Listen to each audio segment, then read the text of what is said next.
Hi. Hi. You have to talk to me now. I'm legally blind and I need to hear your voices, okay? So you all out there? Okay, good. Thank you. And we've been doing this for now probably about 9 years, and this workshop, and I think this is the largest group I've ever had. So, congratulations, Highline, and thank you so much for having us. So, I am Karen Myers. I am from St. Louis University, and I am so proud to be the director of the Ability Institute. This was something that we developed on our own, and it was because of students in my class who developed an exhibit, a traveling exhibit, which after this workshop, we will be opening the exhibit right outside this room. And this is the second version of the exhibit we have developed over the last about 9 years. And it was our graduate students who started this and have developed it. And again, like I say, I'm the proud director. Good news, I guess, for me maybe, is I'm going to be retiring in about 2.5 months in June. So I am excited about that. It's a new chapter. And Christine, I just made up a name. Christine Lubert will be the new director of the Ability Institute. So congratulations, Christine. So today, what we're going to do is we'll have a little workshop. Some of this is interactive, but the key is it is extremely personal. It's about you. It's about you thinking about who you know with a disability. Might be yourself, might be other people, family, friends. But what is it? How is their life? How is your life? How can you affect change, and how can you develop or enhance inclusion in your world and become a disability ally? So my students always tell me you have to remember to remind people to tweet. Okay, so if you tweet, you can tweet at the Ability exhibit, hashtag Ability Ally. So one thing about people with disabilities, I've been doing this for a long time, as Garvundo has said, and I think I've been in the field, higher education, for over 40 years. But with disability, particularly since the Americans with Disabilities Act in 1990, I got very interested. I mentioned to you that I'm legally blind, and we have over 20 people in my family with this particular disability. It's very rare. I think there are a couple families in the country. We have low vision and extremely light sensitive, so you'll see me with dark glasses on quite a bit. And depending on the light, I have darker glasses and lighter glasses. And so the people in my family have this as well. And the one thing that I have learned over the years is that I've tried different types of disability education. How do I talk to people about disability? And I think the key to disability is to listen to people's stories, right? Disability or any kind of identity, but it's what is it like to be you? What's your story? And every person with a disability, even if we all have the same type of disability, let's say all the people with visual disabilities, we're all different, right? There is no one size fits all. Everybody's different. So the one thing I've learned is that we can help to become an ally is that we create a space for people to tell their stories. And so today, with your permission, I'd like to tell you my story, and that's how we're going to kind of begin this workshop. So as I said, I'm from a family of 20 people with the same visual disability. I have a mom, a brother, and a sister, and a dad, and I was considered the one with the good eyes. I was able to see 20/20 vision, and then my vision started deteriorating as I got older. And then I had to stop driving and still went to school, though, continued to go to high school, college. One thing, when I noticed my own vision was going downhill was when I was in high school, and the teacher was using not a PowerPoint, an overhead projector. Does anybody remember what an overhead projector is? Some of you? Okay, I'm hearing some of you can relate to overhead projectors. Okay. This is way before PowerPoint, way before the internet. So this teacher it's Sister Mary Arlene, and she was writing on the board all my algebra problems. And everybody was able to understand what she was doing, I guess, except me. Not that I couldn't understand algebra, though that might have been part of the problem. But the other part was that I could not see what she was writing. And so I told my mom that. But I was failing algebra. So they said, well, get tutoring. And so I did. And then the next year, geometry came around, and the same thing happened. And I thought, something's going on with this. Oh, whatever she's doing up there, I can't quite see. Well, it turned out to be that I was losing my vision, and I was extremely light sensitive. So anything on a whiteboard, which is what we use now, right? All these whiteboards were basically blank to me. So anyway, after getting through that, I did continue on, went to college. I didn't receive disability services because I felt I could see. I was still driving. And then there was this one day I was going down kind of a, not country road, but a road, and this a man was holding a stop sign. Apparently he was a construction worker, and I didn't quite see him. I did not hit him. I swerved. I went around him. But it was at that time I realized, I probably shouldn't be driving. But I did anyway. So I drove for about another couple years, and then there was a time when I was in a large city, and I ran through a red light. I didn't realize they had moved the lights. Lights used to be on a pole. Again, I know I'm really dating myself, but they used to be on a pole to the right of view. I don't know, does anybody remember when the lights were over there? Well, then all of a sudden they changed them and they put them above the street. And I wasn't quite looking there, and it was a red light, so I ran through that. Again, no injuries, thank goodness. But I thought at that time, I really should stop driving for myself and for other people. And so I did. But then life went on, went to college. I have a degree in theater. The only scary thing, I love theater, I loved acting. The fencing class, though, was a little scary. I thought I was doing okay until I thought, I was kind of, apparently, when you can't see very well, you don't know where you're. Yes, and so they said, I don't think you should be fencing anymore. So I took more dance classes, and then ended up, after that, I got a master's in communication, and then eventually a PhD in higher education administration. But all this time, I was learning about my own disability and disability of other people, and then when the Americans with Disabilities Act came out, and that was in 1990, I was really interested in learning more about that, and I received some national training, and I really was hooked. And so I thought, this is what I want to do on college campuses. So I was involved in disability services at several institutions, along with other student affairs types of things like new student programs, first-year experience, orientation. But it was disability that was near and dear to my heart. And so that's what I continued on then as a faculty member at St. Louis University in higher education.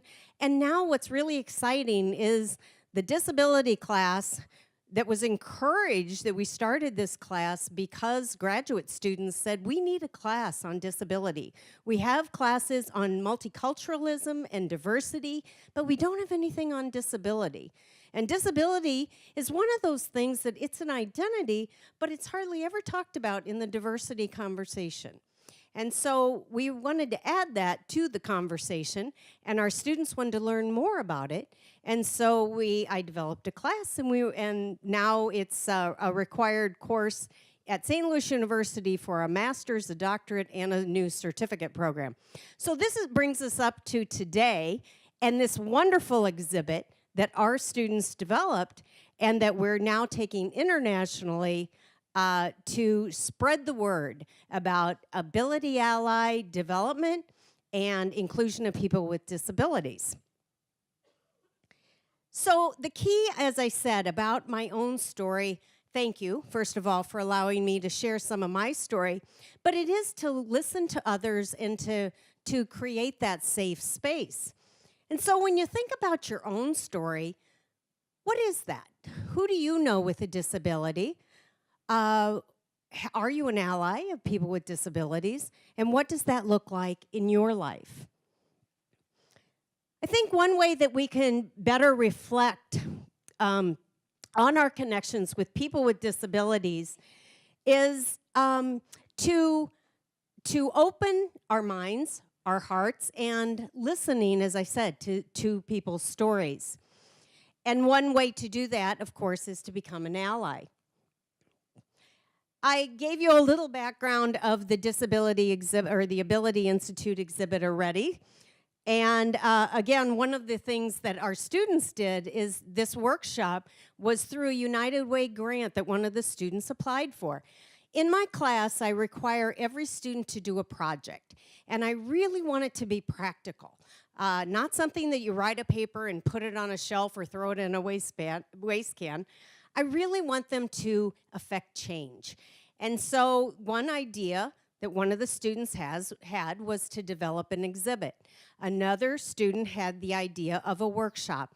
And so she applied for a grant, and we were able to get it, and that's how this all got started and that I'm here today. So when you think about an ally, what do you think about? A person who is a member of a disadvantaged group, or the advantage group, and wanting to assist someone from what we might call a disadvantaged group or an oppressed group. Might be somebody with more social power, but also someone who wants to affect change. I think easier, we think about a person with an advocate of a person with a disability or an ability ally is someone who is an advocate, someone who is a friend, someone who is a voice, or someone who connects. One time we had a group of third graders come through the ability exhibit, and I said to them, so what do you think, what's an ally? What's an ally to you? And one of the little guys raised his hand, and he said a friend. And I said, I like that. I think we're going to use that. I'm going to use that in my presentations now. A friend, somebody who's got your back, right? So Brene Brown, who many of you probably know, says that connection is the energy that exists between people when they feel seen, heard, and valued. So that connection that we began with the Ability Institute is through 3 words. And what's really exciting about these 3 words is they were the themes that came out of my own dissertation. For any of you who have done, working on completed dissertations, that's a lot of work, and you think, is this ever going to be used? Well, years later, the words respect, comfort, and awareness that were themes in my own dissertation about people with visual disabilities, college students with visual disabilities. Those 3 words came around again, and we were able to use them on the logo for the Ability Institute. Respect means, in this case, respect me as a person with a disability, but as you would anyone else. Follow the golden rule. Treat me like you would anyone else. Comfort, the students said, not comfort me, take care of me, but be comfortable around me. Laugh if you laugh, say whatever you want to say. Don't worry about the words maybe that you choose to use or that you're worried about words. Just be comfortable around me like you would any other friends or colleagues. And awareness, they could not emphasize enough how we need to educate people about disability. This was in the early 1990s when my first work came out, and it's still true today. People are saying exactly the same thing: respect, comfort, and awareness. So now I wanted to ask you, who do you know with a disability? Please think about this for a second. Might be yourself, might be a friend, a colleague, somebody in your community, a family member, somebody in your church, someone who you happen to know from just in passing.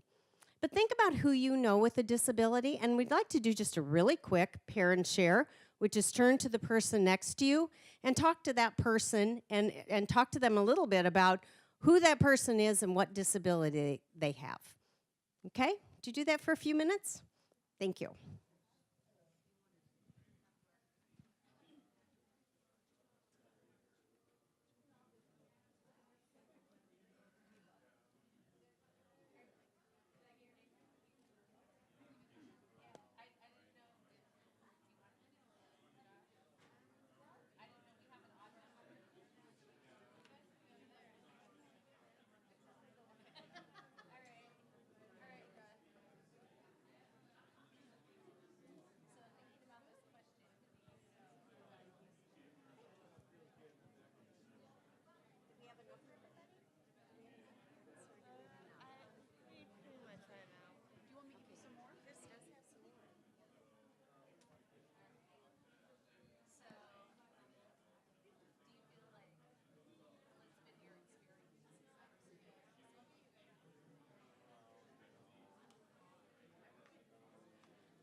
Okay, thank you. I can bring it back together. So I heard a lot of talking, so I think you at least know someone, right?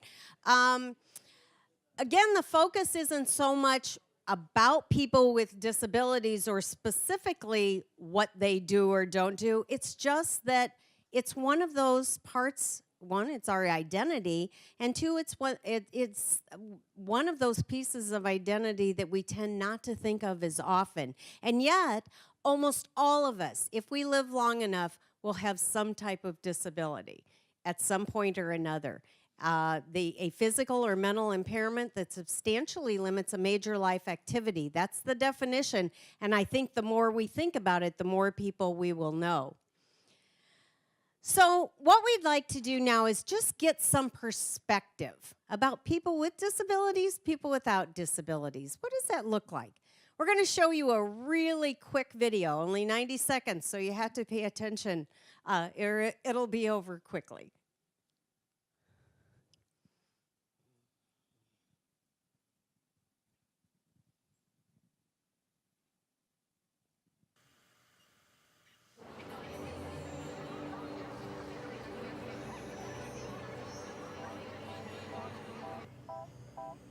Hello, I'd like to open a bank account.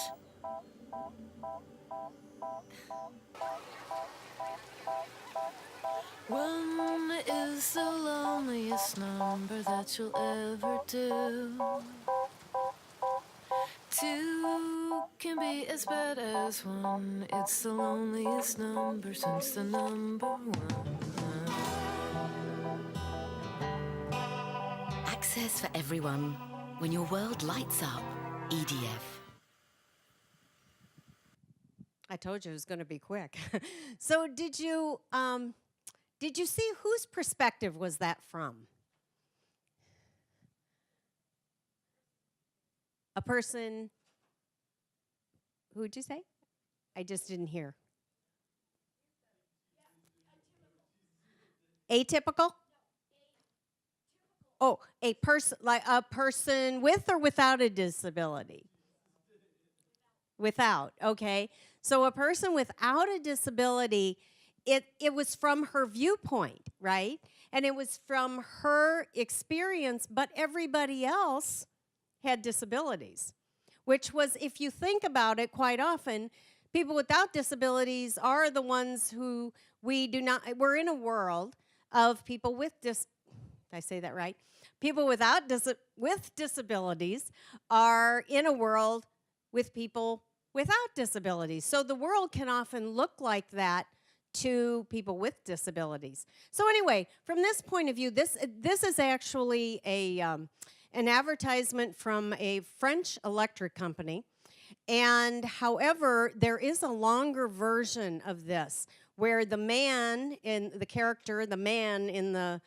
film does not have a disability, but everyone else around him does. And so it's really interesting, again, to see from that perspective.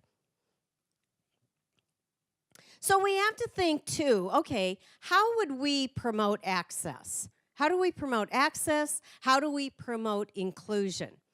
Now we're going to show you a video that's a little longer. It's about 3 minutes, and this is from a perspective of people with various disabilities. And also, there's a little bit of humor in this, so please feel free to laugh and enjoy.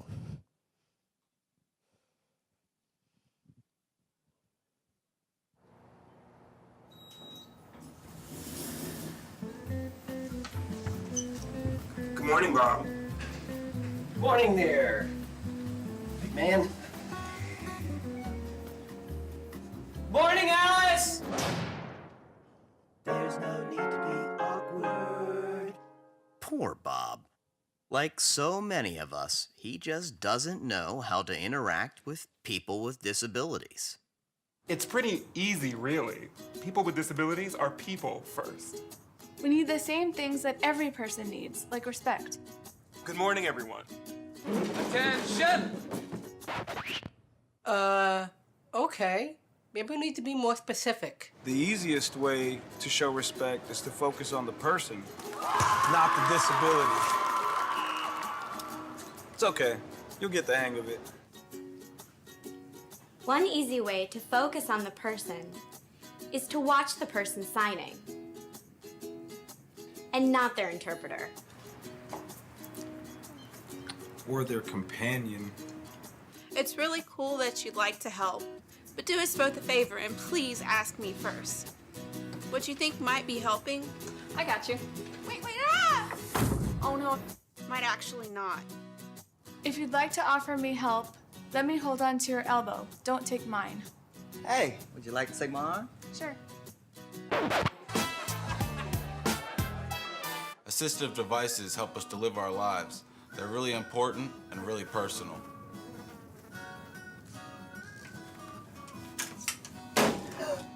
Grabbing them only makes it weird for everyone. What?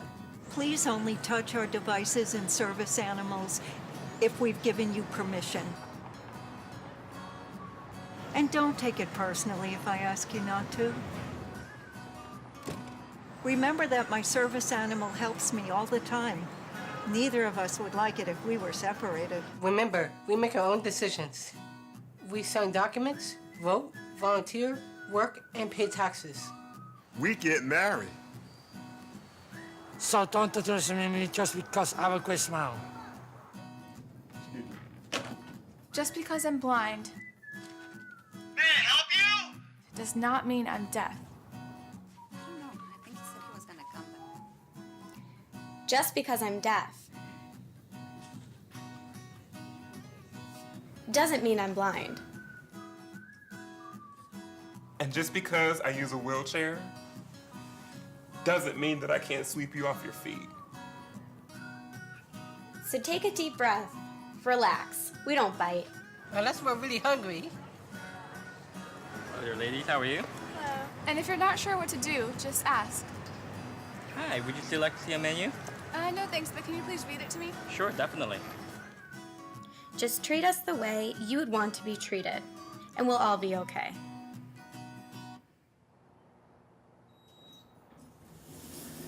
Good morning. Good morning. Morning, Alice. Morning. Awkward no more. Nice job, Bob. Go forth and be human. There's no need to be awkward. There you go. So there's no need to be awkward. I think a lot of times this comes from perception, right? So what does a person with a disability look like? And how do we communicate with that person? So I've come into some of my classes and I've started it this way. Started my class with just who I am right now. And I start talking to students a little bit, and then I say, well, you know, what do you think about your teacher? And then they'll say, what do you think about my experiences or my background? And then I do that, and then all of a sudden I have dark glasses on, and then I bring out my white cane. And then I say, what's your perception now? I usually get a gasp. They're not expecting that. And I said, well, I'm legally blind. And it is really an eye-opener because it's a perception, right? What is a person? What are their capabilities? What is their intellectual capability? What type of personality do they have before you see the visuals? And I think that's what comes in this video, only it shows in a humorous way. What is it like?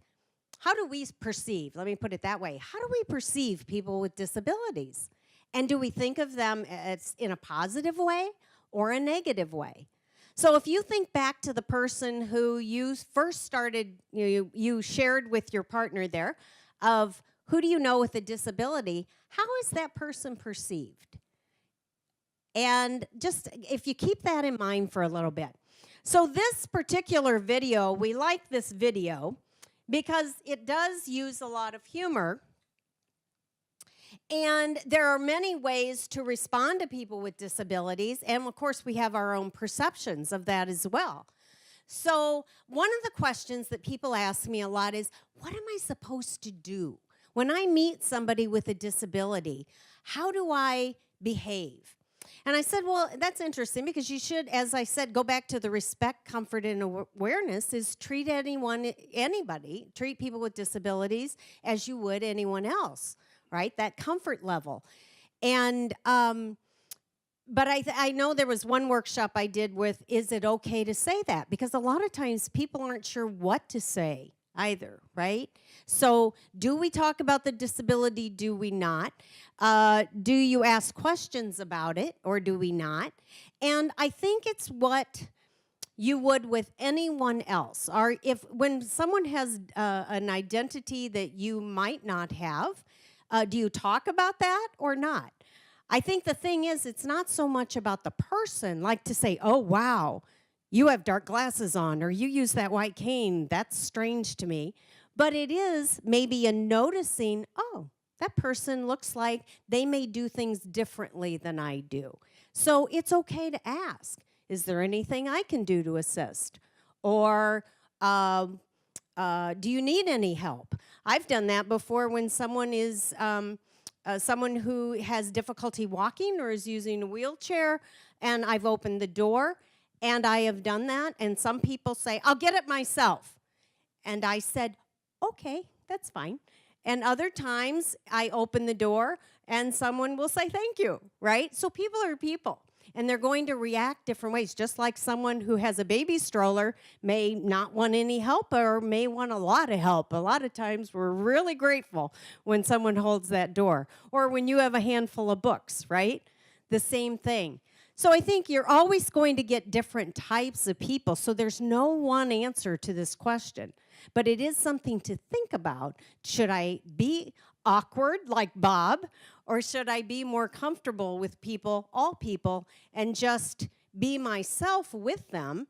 If I hold open the door for most people, which I do, if I'm holding open the door, then if it's a person with a disability or without, it shouldn't matter, right? It's just what you do or what is the right thing to do. And so I think that's the way I would answer that question. That question tends to come up. So One way to think about people with disabilities or even that whole disability picture is through the models that have developed over time. And so what we're going to do is do a little exercise right now. I like to keep you active, you know. And Chris is going to hand out packets. And the people at the table can work as groups at a table. If you are back there, Chris is going to give you, what did you say, about 5 people can kind of gather around. And so in the packet, you can go ahead. In the packet, you will see 5 words. These are 5 models. And then there'll be 5 definitions, and we'd like you to match them up.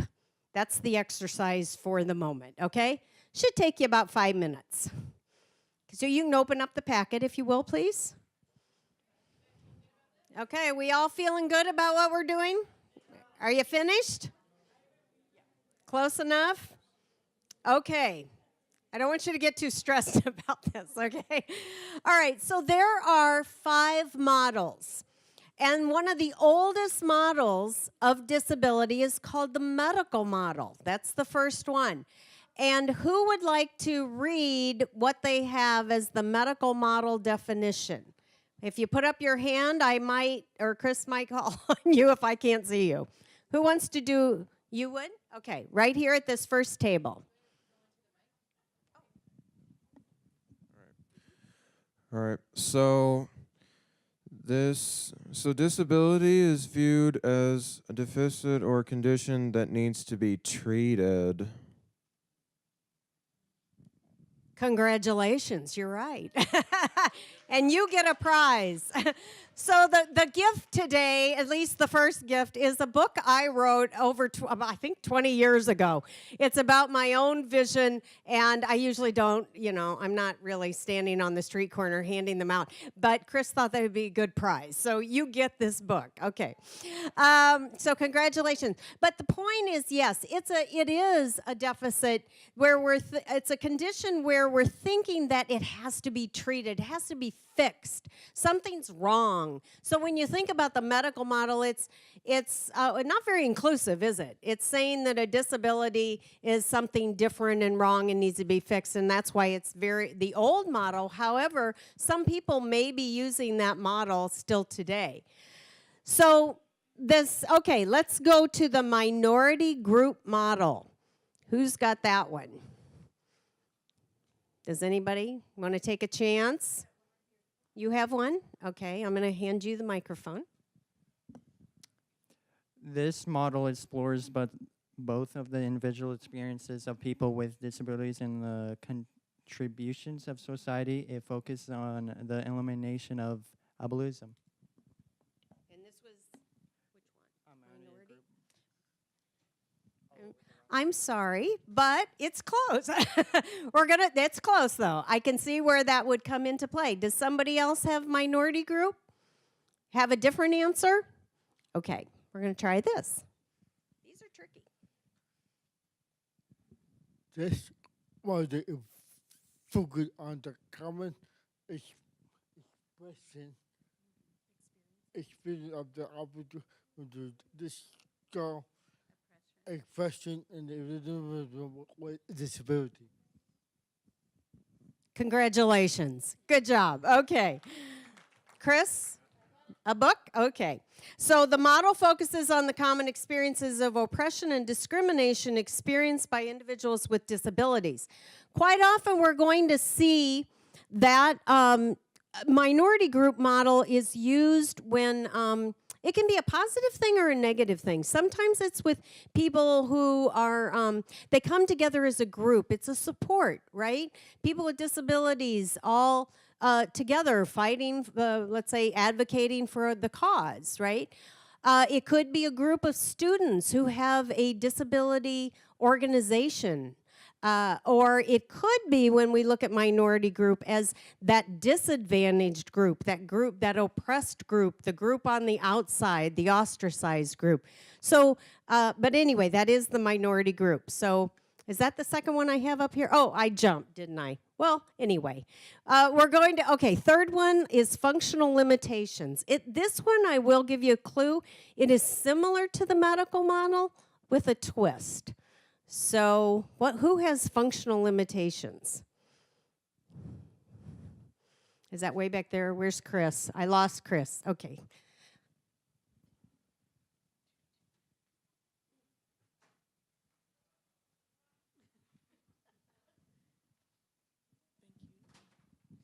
This model focuses on how disability affects the performance of a person within the parameters of what is considered normal and locates the problem within the person. Applause.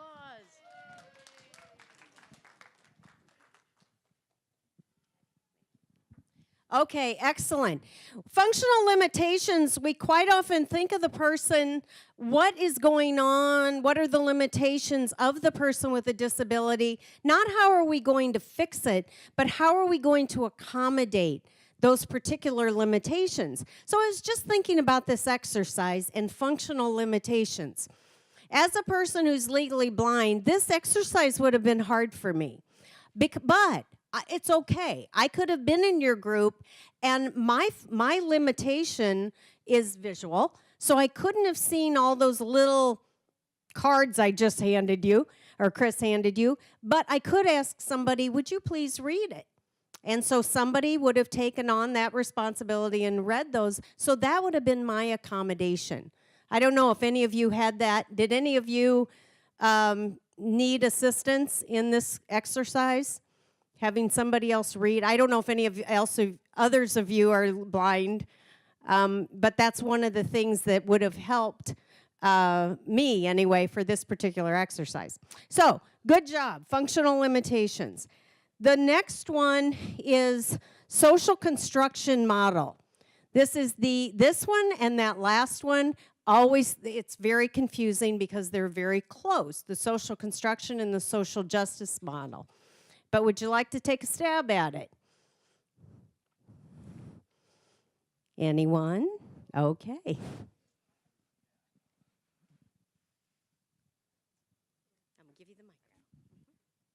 This model moves attention away from the individual and focuses on larger social norms than ostracized people with disabilities. Excellent. Good job. Okay. And social construction is when the disability is constructed, the term disability, or what is a disability, is constructed by society. So who makes stairs? It's society. Who makes a bus that is not accessible? It's society, right? So it's society constructs what a disability is, as well as how we as people interact with people with disabilities. A lot of it has to do with society. It doesn't have a lot to do with the person with a disability. But when we think about that social justice model, we are then combining the disability and people with disabilities and society. And so I'll let somebody read that last one. Oh, this table is going to redeem itself. This model explores both of the individual experiences of people with disabilities and the contributions of society. It focuses on the elimination of ableism. I want the mic. Congratulations. Yes, it combats or goes again. What's the word? It focuses on the elimination of ableism. Absolutely. Congratulations. So yeah, and when we think about ableism, I'm going to read. Simi Linton has written several books. She has a disability herself. Is a disability activist. She also is a professor. And she says that ableism is the intentional or unintentional discrimination or prejudice toward people with disabilities. So ableism, similar to racism or sexism, ageism, right? And it's people, we are discriminating against people, even if we don't mean to. So intentional or unintentional. So anyway, congratulations to all of you. Models of disability. And when you think about, whoops, sorry, I didn't mean to move that mic. Check. When we think about models of disability, just think about which of those models you see every day. Do you see more, one of more of one of those models than you do of others, maybe in college or universities or in your community? Anyone?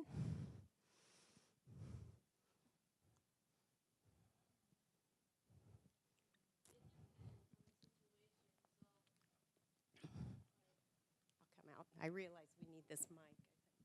It depends on the situation. So, like, of course, if I go to like a therapy appointment, I see it a lot from medical. So sometimes I feel like a lot of people try to medicate a disability that can't be medicated. And then also for social, so I feel like because my disability is invisible to a lot of people, so a lot of people don't realize I have one. So sometimes it's like they're like, oh, like if I'm like in the same group, if I'm with somebody else that has a disability, but that is more severe and that is more noticeable, a lot of people are like, well, can't you believe what that person goes through like every day living with a disability? And in my head I'm going like, yes, I do. Because a lot of the times for me, I talk about my disability, but I don't, because like I don't want to be, when I tell people is I don't want to be seen as like autism. Like people think like, oh, you're autistic. I feel so sorry for you, because I'm like, yeah, I have autism, but it doesn't have me. I don't let it control my life. I learned how to adapt to the world with it. Very good. Thank you. Thank you. That was a really good, yes, sir. I was just going to say that's a really good explanation, and I think you've combined, definitely medical is what people tend to see, but then things are all socially constructed, and you have actually touched on the social justice model as well, including yourself at the table in the conversation. So that's good. Thank you. I am a with a disability. I'm born in the community that is probably non-disabled. And in my culture, it is very hard because I am a disabled person, and then I'm Asian with disability. So in my own culture of being Asian, it's like, oh, I'm so sorry for you because you're disabled. You might have cause, or you might do something wrong in your life, previous life, or whatever. And religion do. Sometimes you kind of like feel left out to certain things because you are not that way, because you have a disability, and it's really hard to go to places and say, hey, I'm very smart. They don't look at that. They say, you have a disability, you are very stupid, you're not up to my standard. I don't think you ain't gonna be you beneath me. And being like that, and every day I hear that among my community. I grew up in a area where I don't have people that are Asian with other Asian with disability. Only people that my disability friends are non-Asian people, but Asian with disability, they rarely Asian around me and say to hang out or whatever, and then they always been that stigma that said, oh, because you have a disability, you cannot be like us. Well, the thing is, that now I'm done. I did what I did. I showed them who I am, which is I am Asian with a disability and with an AA degree. So there you go. I'm graduating next 2 months. Yeah, I'm ready to go. And yeah. I know that feeling of ready to go. Congratulations. Congratulations. I'd love to hear so many other stories, and I know you have them. So, but thank you so much for sharing, and you've just really demonstrated that social justice model and have beyond that medical model. And the reason why we want to be allies is there are a lot of people with disabilities in this country. This number from the 2010 census was 5.7 million, but there are more since that, or 56.7 million and more. Usually, 1 in 20 or 1 in 5, 20% of the population have disabilities. In colleges and universities, 11% is quite, tends to be the statistic used. And, all right, I'm just going to move on. We've talked about definitions of disability, and this exercise itself, or this workshop, really focuses on not the letter of the law. The letter of the law, we know there are laws. There's the Rehabilitation Act of 1973. There's the Americans with Disabilities Act. And we know that we have definitions of disability. And laws say that we cannot discriminate and we need to protect people with disabilities. But we really want to move beyond that letter of the law. What is it like to live the spirit of the law? And that's what we're doing today. We're talking about listening to stories. That's a key. Using inclusive language and also communicating with people comfortably. Our attitudes are key also. One thing that we talk about is language. It is in the language we use, right? And if we are using derogatory language or negative language, old, antiquated language about disability, that could be harmful as well. So I have always encouraged person-first language. That's putting the person before the disability, removing that label. So I personally say I am not a disabled woman or a blind woman. I'm a woman who's blind. So do you see I'm putting the person before the disability?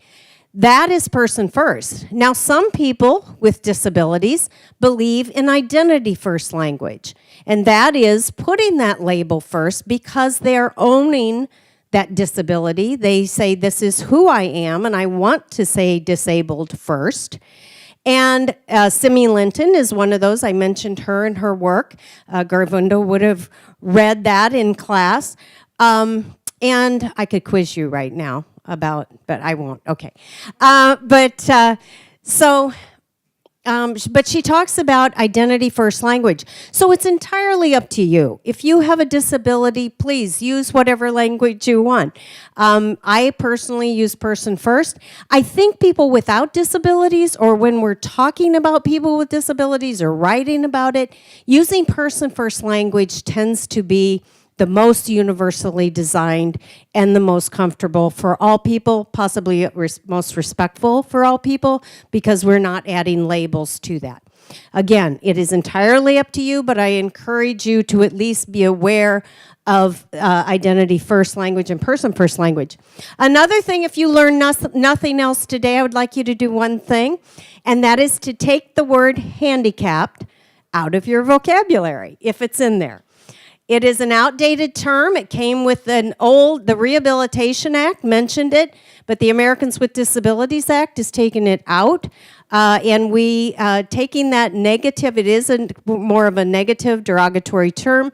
And if you can remove that from your vocabulary, that would be great. It does still appear, though, places, doesn't it? Signage still has that word. And so anyway, we'll just remove that from our vocabularies.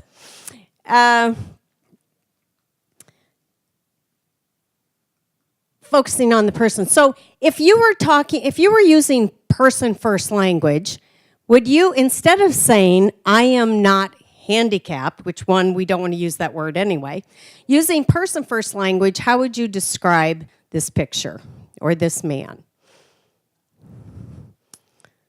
I am a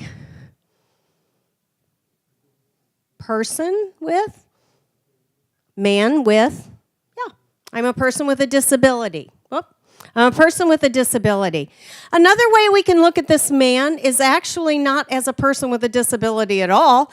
We can say, what are his challenges? Somebody in the last presentation we did mentioned, he said, you know, when I looked at that picture, I didn't think about his disability. I thought of the challenges he was having walking across the street and what we can do about that. And I said, well, that's a really interesting way to look at that. So yes, obviously, we as a society need to think about what would be those challenges and what we can do. One way to get beyond all of these accommodations and concerns about your disability and your disability and your disability and my disability is to use universal design.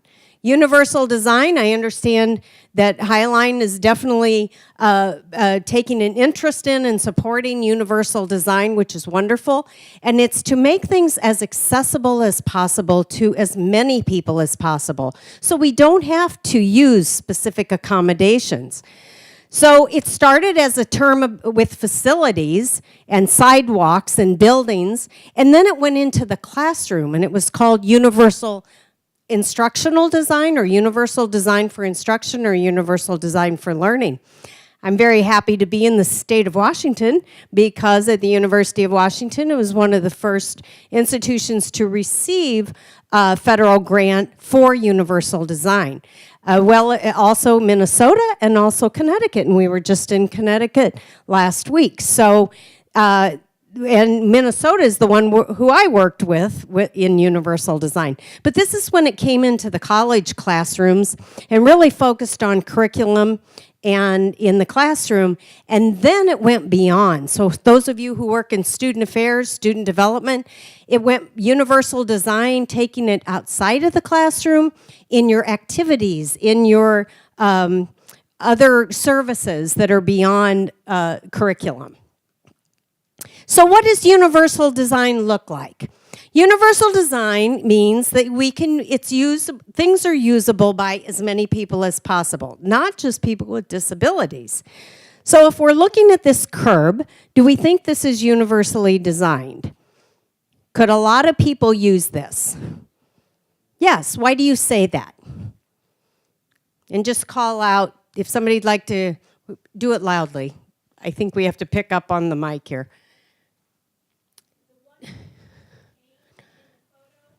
Okay.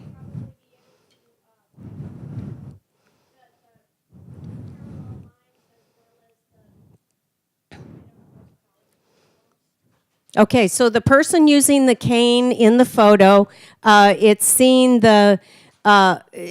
able to detect the lines, the ridges in the concrete, as well as the bumps on the slope, right? So it's tactile warnings is the word we would use. And yes, a cane can detect that. I think someone's foot could detect that, right? If you were walking and you could feel the change in the change in the sidewalk, right? Something's coming. So that's telling you that it's a curb and that curb is cut. So that slope is going to help you get down that curb. So yes, this is it's a graded slope, tactile warnings. There's a color involved so people with visual disabilities can see a difference in shades. And so that is a universally designed, and it's called a curb cut, all right? So what about this font? Do you think this is accessible font for everybody? No, okay, no. And reasons would be probably what? A little louder? Okay, too curvy. It has little tails on it. There you are, okay. It has little tails, so those are called serifs. So those tails make it difficult for people with visual disabilities, maybe some people, maybe all of us, right? Difficult to read, whether we have any kind of disability or not. So very fancy, right? Fancy. When have you seen this kind of font used? Wedding invitations, right? And graduation invitations. And I said, do you know how many of those I've missed because I can't read the invitation? I said, think of all those presents people are missing. I never get to their weddings or their graduations. But yes, it's very difficult to read. So you'd want to use, in any of your font, you would want to use things that are sans serif, which without the serifs, without the tails, Helvetica, Arial, Tahoma, Calibri, all of those to be universally designed and UID friendly.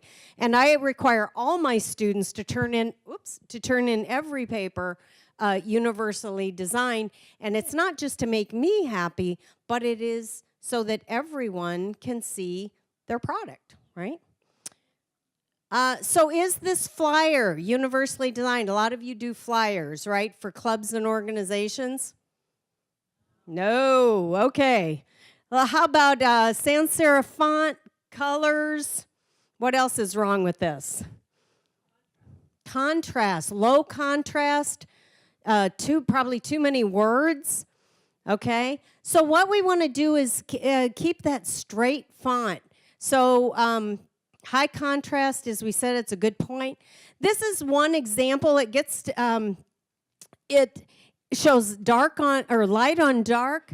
It shows sans serif font. It's an Arial, and so it's just one example of what would be considered more universally designed. Everything in this PowerPoint, though, is. So if you see like the words on the left side of the screen, universally designed flyer example, that is universally designed itself. And then just remember, if you are captioning things, YouTube captioning, any kind of photo, you want to put an alt text by the photo. There are ways to find out how to do this online. I just wanted to let you know there are resources. It's easy to, well, maybe not for me, but for most of you, it'd be very easy to put an alt text or a text description by any kind of photo. So for when I use a screen reader, for example, my screen reader is not going to read, oh, this is a photo of a bike on a beach with some palm trees. It's not going to read that unless someone writes that in, that alt text. So be sure to do that, to put alt text by your images. And then to make sure that your websites are accessible, WWW3, World Wide Web 3 Consortium, has information. As I mentioned, the University of Washington, Do It, is a wonderful resource as well, and excellent for universal design. So the key is that universal design, it benefits everyone and excludes no one. Let me check. Let's see how we're doing. We about done? Okay. You just want me to end? That's a really okay, bye. I guess that's not, no. Okay, so did you want any questions, or do you want me to end? Okay, so let me just tell you what the last couple things are, and this is for your future. Usually when we're looking at universal design, we go through in this workshop, we look at the room, we say, is this universally designed? We look at our, we do an access hunt where we can take you outside and you can look at other things. So just being aware of your surroundings is key. And then we also provide you an action planning sheet so that you in your own groups, in your own offices, faculty, staff, students, can go through a sheet and determine what you can do for the future. We are providing you packets, and this is all in the packets. We can provide things online as well. And then also we have universal design checklists for faculty, for student affairs or outside of the classroom, and for student organizations as well. So you can see if you're following universal design. And then the very last thing we ask you to do in this workshop is to take a pledge, saying that I will be an ally, I will use inclusive language, and I will support people with disabilities in my world. And because you are here, we will also be giving you a little placard that is removable. You can put it on a binder or a bag, or you can put it in your office to show that you are an ability ally and also have attended this workshop. So, did I do it? I think I did. Okay, you can follow us, and thank you so much for having us. Thank you.